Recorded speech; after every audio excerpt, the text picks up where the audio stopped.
we were AMM based, and so that really limited what LPs can do on the platform. Just as most of you guys know, AMMs are not the most attractive for professional LPs, market makers, and so forth.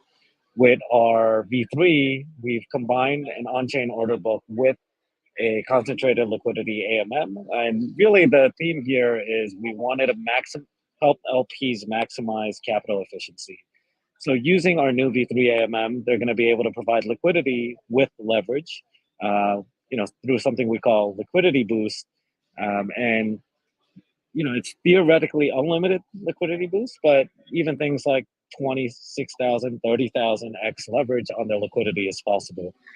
So that really helps solve two major problems within DeFi derivatives. The first is the capital efficiency problem. I think compared to CeFi, DeFi is very inefficient from a capital perspective because of the reliance on AMMs. And then the second is the liquidity depth problem. I think by giving LPs access to passive and active liquidity strategies, LP strategies, we're hoping to attract a lot more capital. And again, they can apply leverage to this LP, so they'll be able to, support more pairs, more long tail assets, which is our ultimate goal, actually.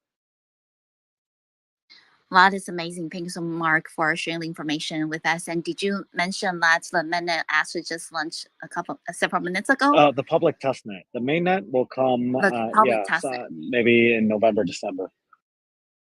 I see. Okay, let me put it down to my list. And friends, be sure to follow our guest speakers in the project so you can get more updates. And also, Mark, if possible, feel free to bring the Sing Future official Twitter handle over here and bring it up to the stage so that our audience can give it a follow as well. Thank you. Oh, sure. Will do. Awesome. And next we have a question to Vertex Protocol, Darius over here. Hi, Darius. We know that Vertex has enjoyed a explosive development over the last few months and has become a leading derivative trading protocol on Arbitrum. Just like you earlier, when you introduced yourself and introduced Vertex to us, right? You talk about it's a very strong project on Arbitrum. Could you please let our audience know about your plans in terms of product development and community building in the next few months? Thank you. Yeah, great. Thanks for having me again. So I think where we focused our efforts initially is making Vertex work very well for liquidity providers and more professional type traders.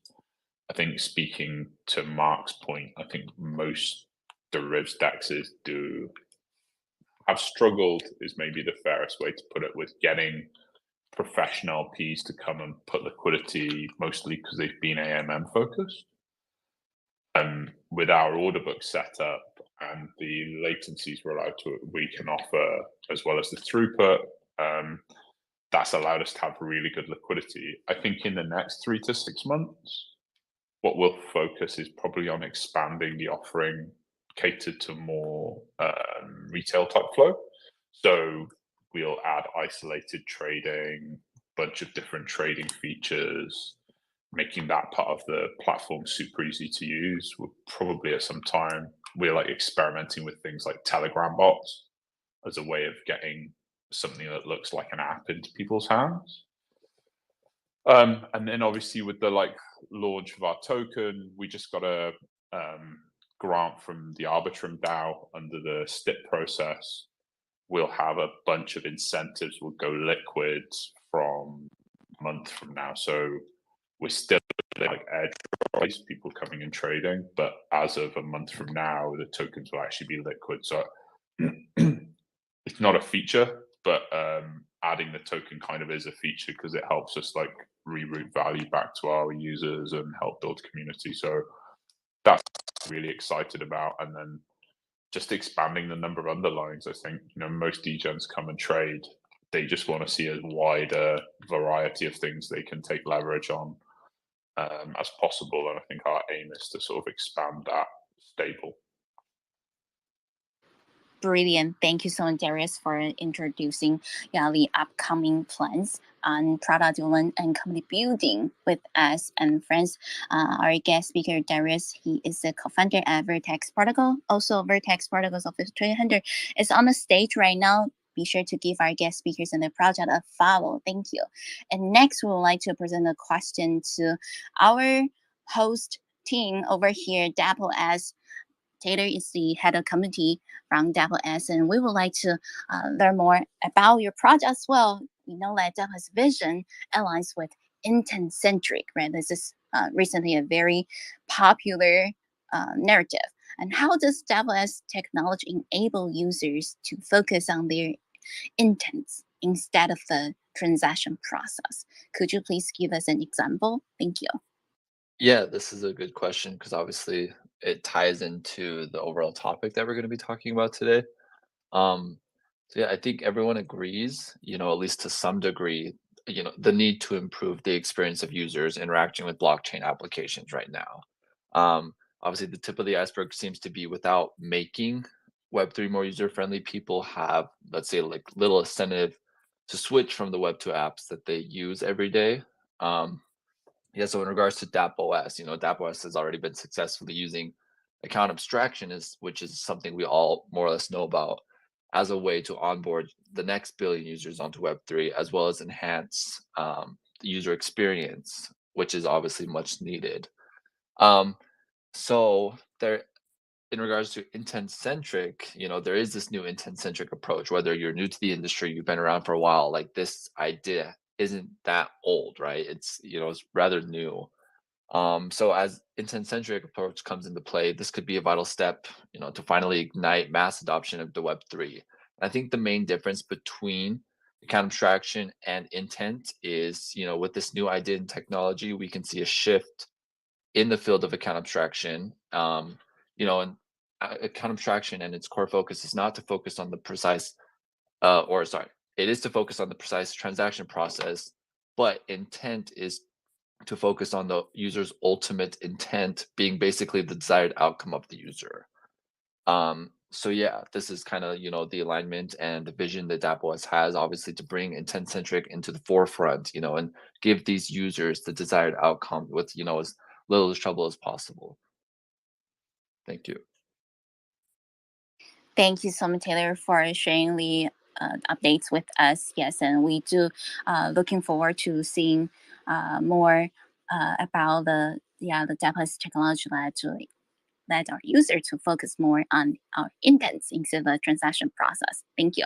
However, we wanted to mention that if you do complete some transactions through Japanese wallets, actually this month you could claim your rewards. So if you haven't done so, be sure to check DAppOS official website and see if you are eligible to claim your rewards. Thank you. And next, we're going to go to our second round over here, general questions to our guest speakers. And for this round, we would like to do a popcorn style, which means whenever any of our guest speakers feel like you wanted to jump into the discussion, feel free to flash your mic or open your mic, and let's do a free talk. Over here, the first discussion topics. This year, the crypto derivative market share has reached a new high. Could you please let us know your views on why the derivative market is increasingly dominating the crypto trading market?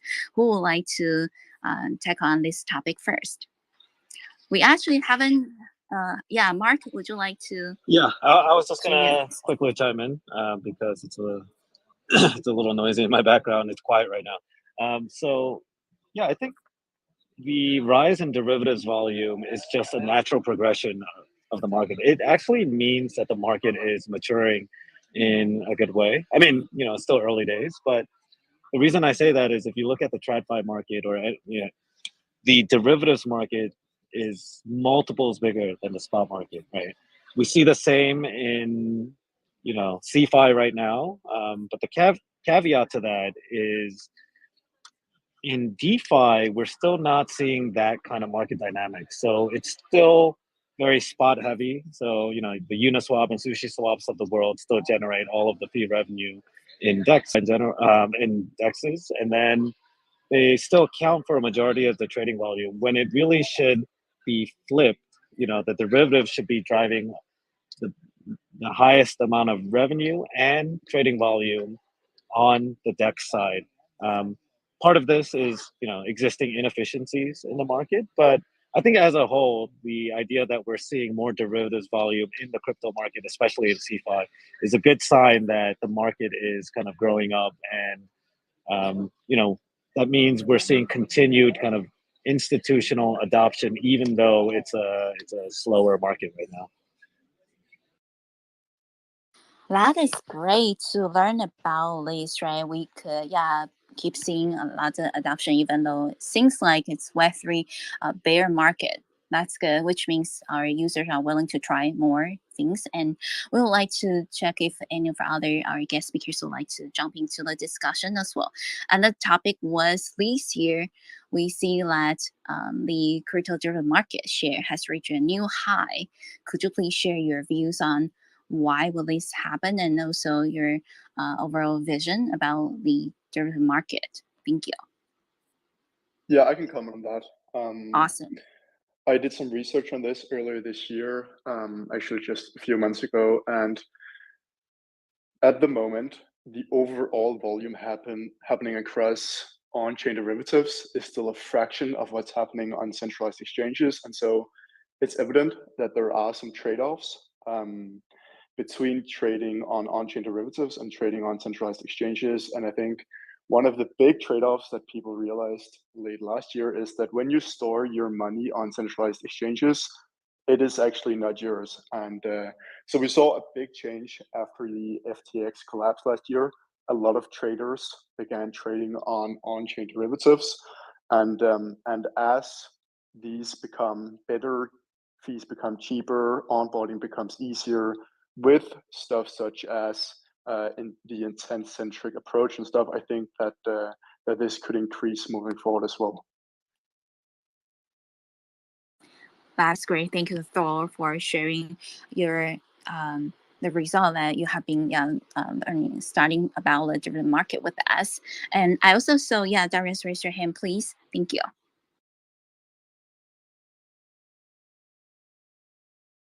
Yes, Darius. I was just sorry, it gapped out. Yeah, I was just going to add to that. Like, I think self custody is like the big one, right?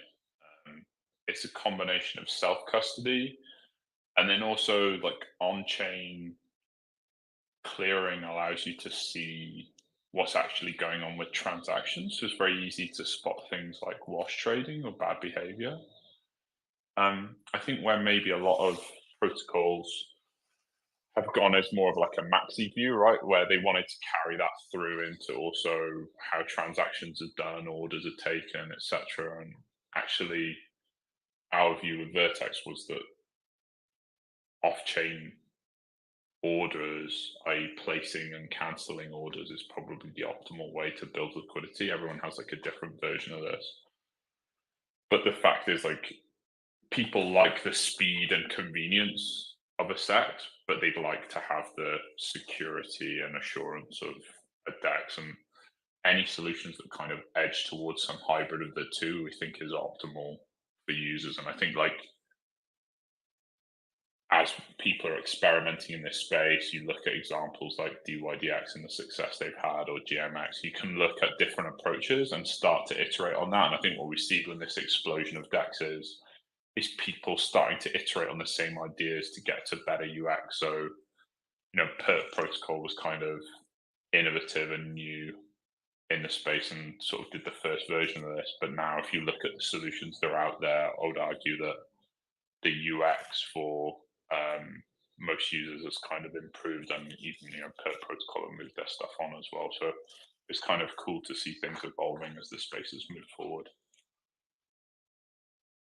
That is awesome. Yes, definitely, it's kind of great to see that this track, right, is going strong. And we would also like to hear from Taylor, the head of community from S.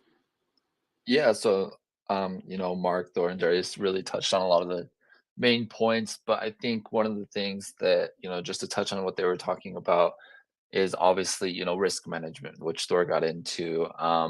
Another one that I could see is, sophisticated trading strategies. With every change, with every move in the industry, there is going to be different steps that are needed to be taken.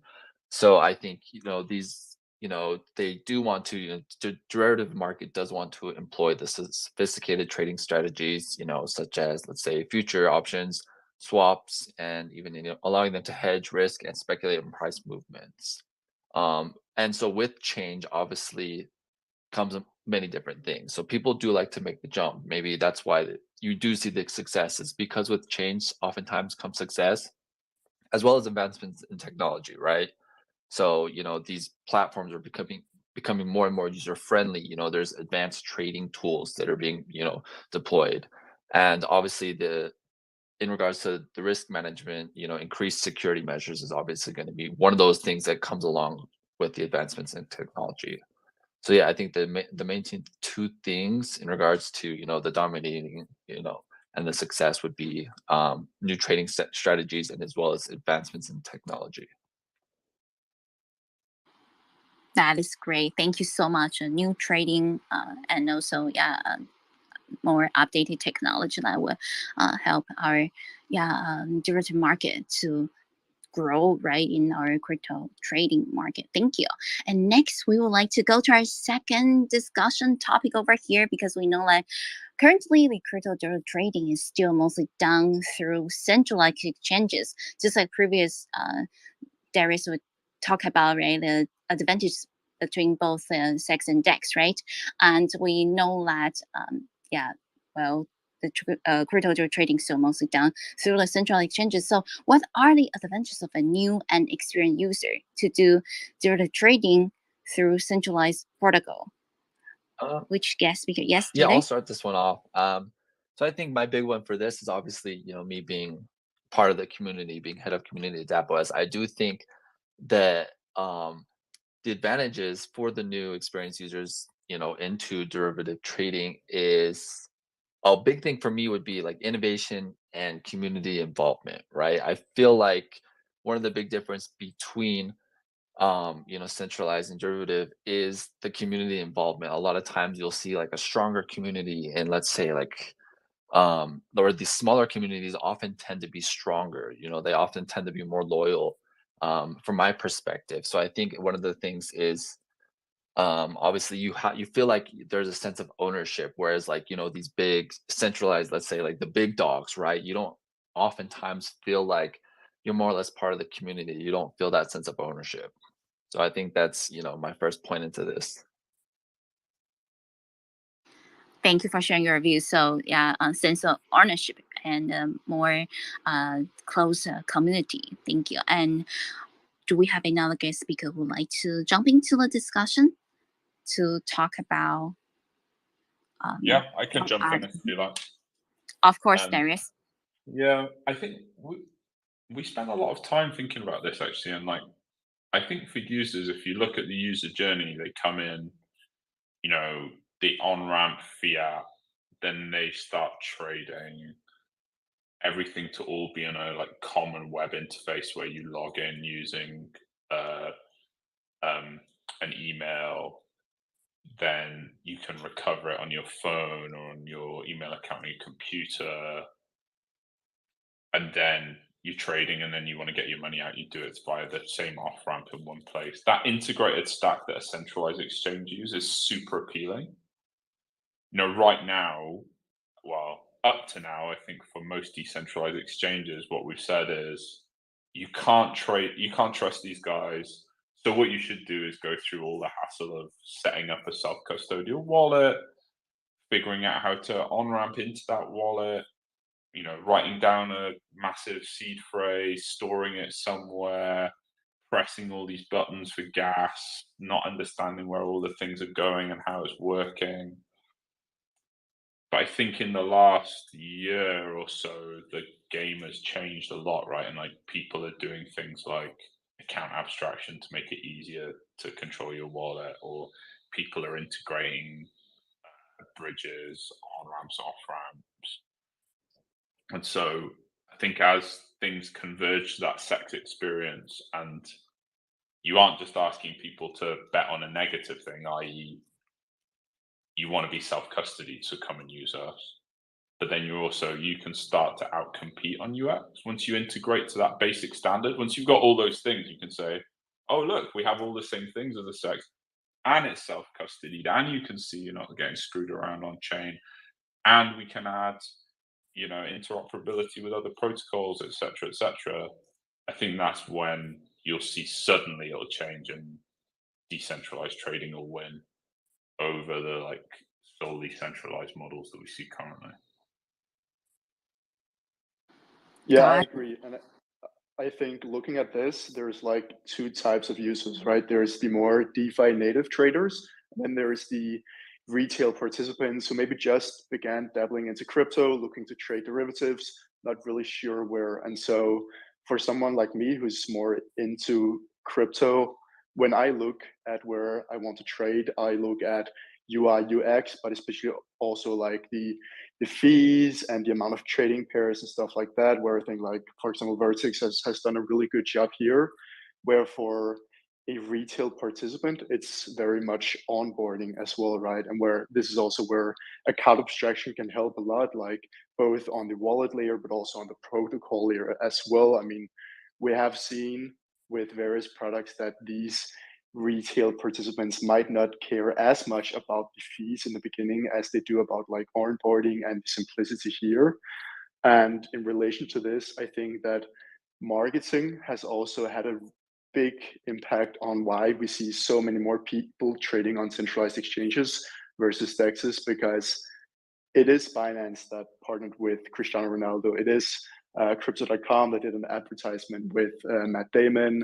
FTX had the whole arena in the US and stuff like that. And so when retail participants might not know much about like the space, they see all of these commercials. And so when there's just great and easy onboarding to these sexes, I think that's also why they have dominated so far.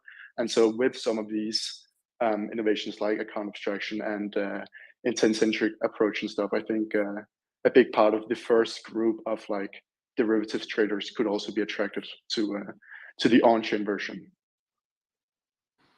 Thank you, Thor, for sharing your thoughts as well. And Mark, would you also like to jump into the discussion topic about what are the advantages for new and experienced users to do digital trading through centralized protocol? Thank you.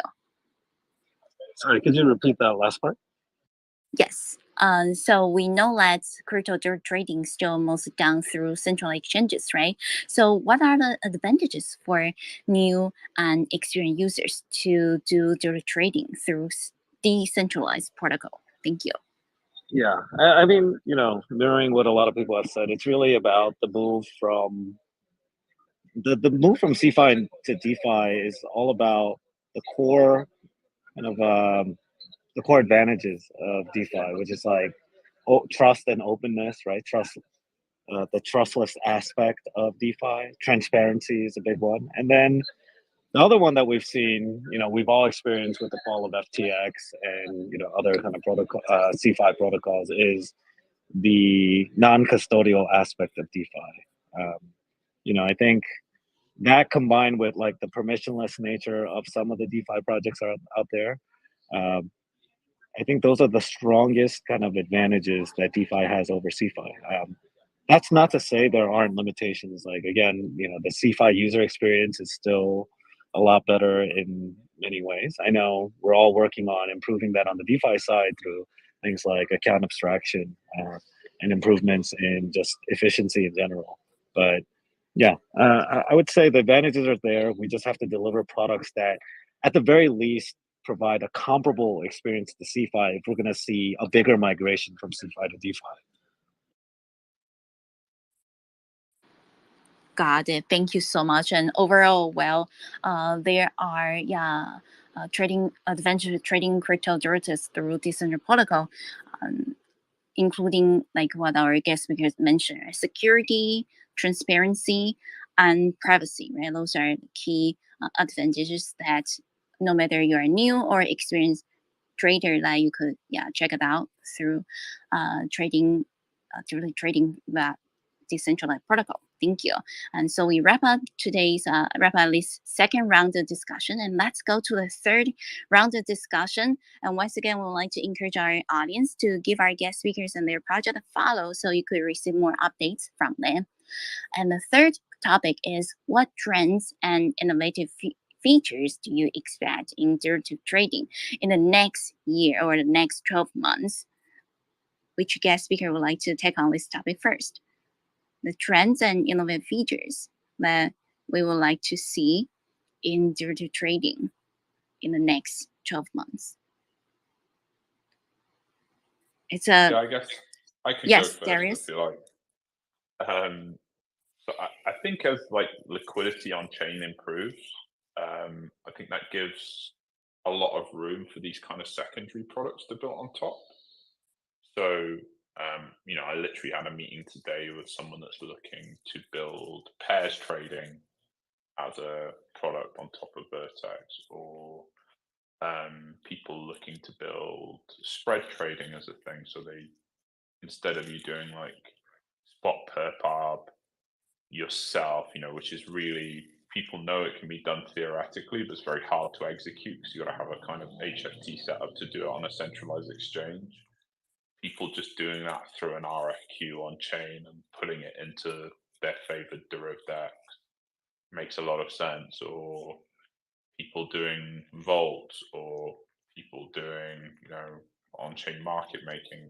There's like all these sort of secondary products that build on top, but what it needs first is for there to be like deep liquid active markets on chain first, and then you can build all these like secondary products on top. So I think you'll see a lot of innovation in that space. In Arbitrum, where we are, you see lots of people build yield products on top of GMX, for example.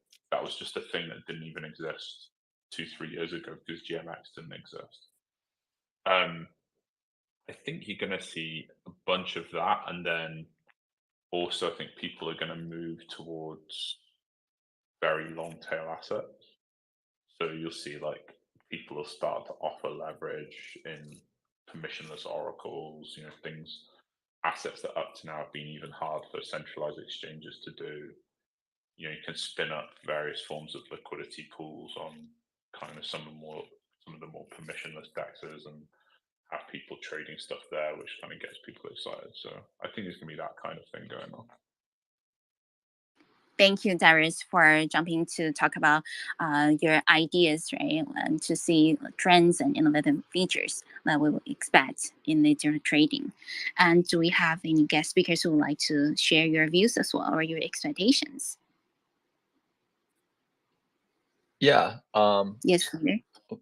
So I think for me, one of the big ones that not only like the next coming 12 months, but has also been the last previous 12 months is AI, right? That's something that we've seen move across like whole industries, right? Not even just the Web3 industry. We see, Apple, Microsoft, Google, some of these big companies, Meta, they've all integrated this AI into what they're doing. So I think AI and machine learning is something that we definitely can see within the next 12 months in derivative trading. They could be, whether it's, the algorithms provide users with personal trading insights, when they're buy, sell, and trading, or maybe automated trading strategies. Maybe there'll be like analytics provided for you, right? So anything that AI could do to help you trade, I think could be something that would be useful in the next 12 months. Maybe not so much for your like, your experienced, traders who've been doing it for a long time, but maybe just for like new users to jump in who want a little bit of that extra push, who want like a little bit of help. So I think this is something that I could see being integrated within the next 12 months. Well, that's a very interesting thought, right? Adding AI's technology to different trading. And do we have any guest speakers who would like to discuss about your views on trends and innovative features that you expect to see? Thor or Mark, would you like to share your ideas? Thank you.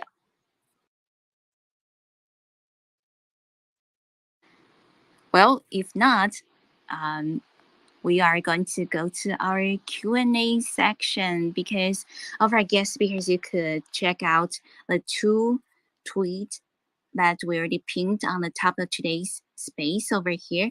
That in the comment section, we see lots and lots of questions asking to each of our projects over here. I see that we have audience asking, does Dapos plan to integrate dApps on fast-growing layer 2s like Base and Linea? And yeah, also, yeah, we got a lot of positive comments. It seems like most of the questions are for Dapos. Let me see if we also got questions for different projects over here. And so Taylor, you might wanted to pick a few questions and then to give an answer. Also, while you're selecting the questions, you could choose the best questions because we are going to give away 100 USDT prize for 5 best questions.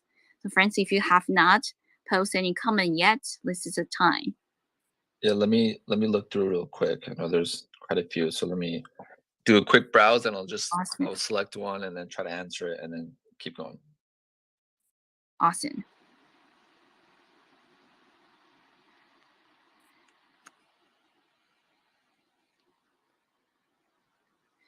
And I would also like to answer a question that especially tagging me. Well, friends, if you wanted to claim your Dapos reward, be sure to use the wallet that you already have some on-chain transactions through Dapos official website. Then you could see your rewards over there, and then you could claim it within, I would say, we still have about 29 days left for you to claim. So be sure to check the wallet address that you connect with Dapos when you are checking your rewards. Thank you. And I wanted to say that was like more than I expected. So thank you so much for giving that. Oh my. All right, I do see one question I want to touch on first. This question is given by @Juan, WHAN Eugene UJIN1. And his question was, during your project development, did you consider community feedback or requests to further expand on new ideas for DAppOS? Many projects fail because they don't understand their target audience and customers. Obviously, this is a good one for me, being from the community. And yes, I think as a project and for a project that wants to grow, you really have to understand what your community wants, right? Because at the end of the day, the community are your first users, right? And so if your community if you're not able to satisfy your community needs, you're not going to be able to necessarily reach out to the new users. So obviously you got to provide for a target audience. Like for example, if this is kind of a dumb analogy, but if I'm Italian, right, and I'm in Italy, I might as well sell pizza because it's known that people like to eat pizza there. Kind of the same thing with this industry. It's like I got to understand who my users are, what they want, and then I got to provide them with that, and that's how you build a community. Awesome. Thank you so much, Taylor, for answering the question. Be sure to also screenshot the user's Twitter ID so that we could give them the prize as well. And shout out to all the participants who post your questions in the comment section. We still have time to do it, so keep doing it. Keep posting your questions. Thank you. And I also see here is a, let me see. Yeah, there's a general question. Oh, but we actually already covered about it, about the advantages, right? Doing derivative trading through decentralized exchanges or decentralized protocols. Okay, so we already covered that earlier. Taylor, do you see any other questions that you would like to answer? Yeah, I'm browsing through right now, so let me quickly jump onto Yeah, one. there are like over 100 questions. Oh my, it's really difficult to just pick a few.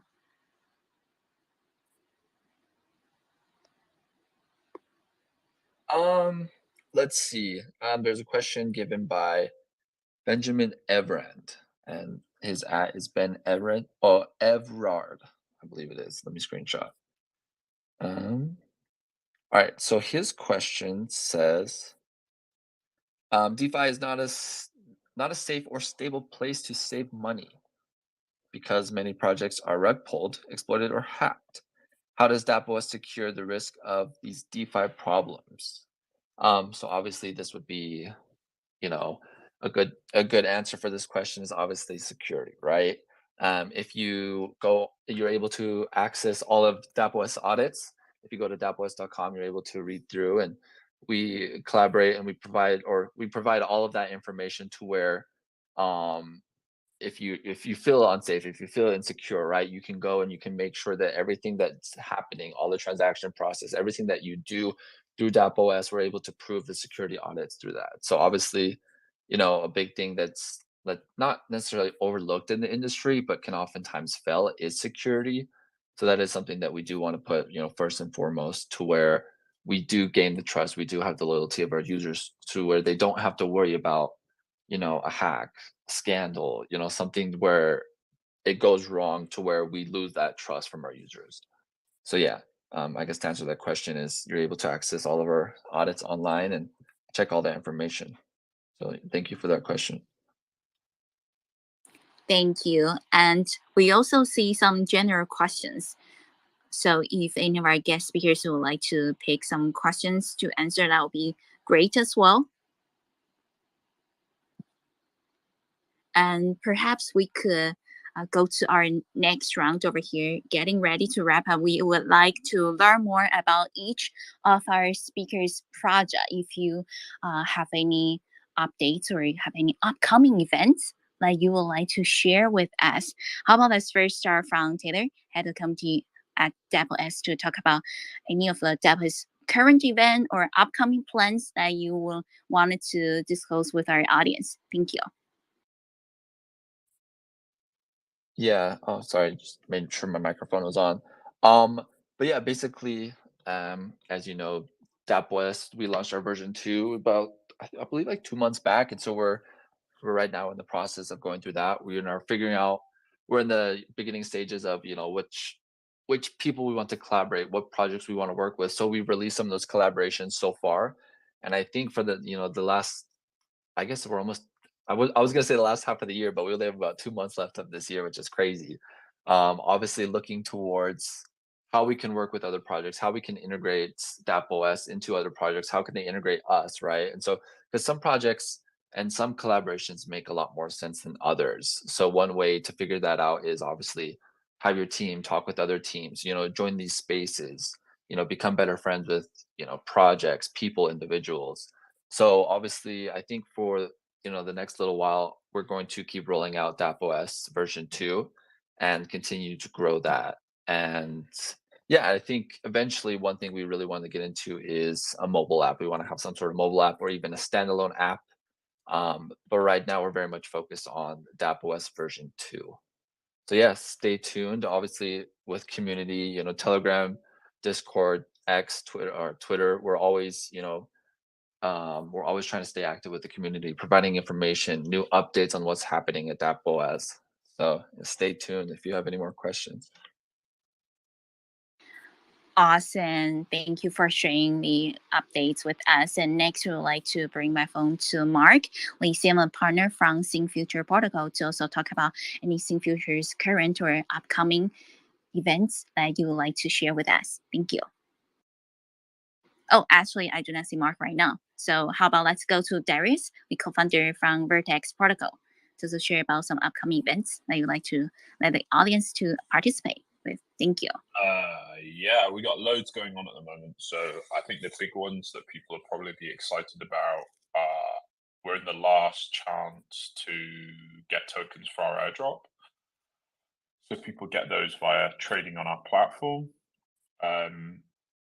Then in a month's time, we have an LBA where people will be able to invest and kind of get involved in bootstrapping liquidity for our token, but also setting the price for that token. So we're going to have a lot of stuff coming out on that in the next few weeks. And then after that, and around the same time, we'll also be launching dual incentives. So we'll have Vertex tokens, but also Arbitrum tokens as incentives on the platform. So it's going to be a great time to come test us out, use the platform, earn tokens in a couple of different ways. So there's loads going on, and people can check it out at vertexprotocol.com. That is great. Lots of things going on right now. Amazing. Thank you for sharing the updates with us. And before we wrap up today's session, Thor, do you have anything that you'd like to share with us regarding to today's topic? Thank you. Yeah, so I just hope that we'll continue to see this trend of more and more traders moving on chain because of the various benefits that we've discussed in today's call, and I think that's pretty much it.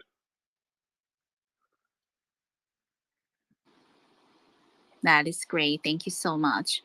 And yeah, friends, once again, we really appreciate everyone for your participation.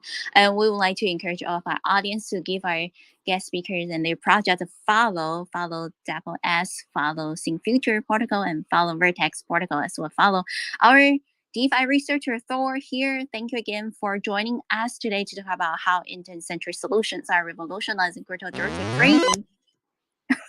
That is a very cool song track. Thank you so much. And we are live streaming through X Space as well our X video. For instance, a new feature on X or Twitter. Right? If you could see, that's a pink bar on the top at the For You section over here. You could see the video version of today's Space event. And we are also live streaming on Binance Live, and we are actually being featured on the front page of Binance Live. So now we have thousands of views over there, and later I will share screenshots in the group. Thank you so much, everyone, for your participation. Looking forward to seeing you next time. This is Menglai. I'm done speaking. Thank you.